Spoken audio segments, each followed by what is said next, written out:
ما تيجي اقول لك اكلاشيه. في اكلاشات كتيرة منتشرة في المجتمعات المصرية والمجتمعات العربية، محتاجين نصلحها سواء بالايجاب او بالسلب. منها كسبنا صلاة النبي. يلا بينا يلا بينا. بعد 6 شهور شغل في القناة، اعتقد ان احنا بقينا اصحاب، وان احساسي ومشاعري بتوصل لكم دايما في الفيديوهات اللي بنقدمها وبنتعامل فيها سوا.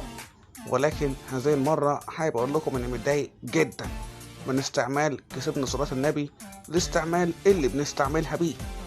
هو احنا نطول نكسب صلاة واحدة من الصلاة على النبي، او بركة واحدة من بركات الصلاة على النبي، او نور واحد من انوار الصلاة على النبي نطول؟ ما اظنش. ولكن اللي ظن انه يطول لما لقى الحاجة ما بتظبطش قال عليها كسبنا صلاة النبي، لما لقى العملية بتخيب قال كسبنا صلاة النبي، لما لقى الدنيا مش احسن حاجة قال كسبنا صلاة النبي.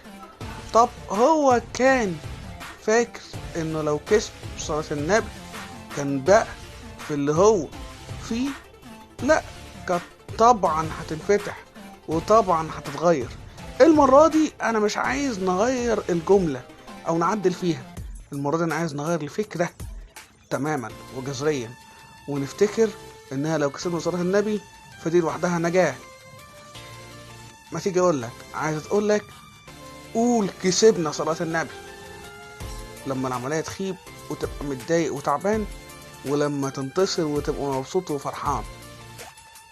اخيرا اتمنى نكون استمتعنا وتعلمنا سوا. ما تنساش تعمل لايك وشير.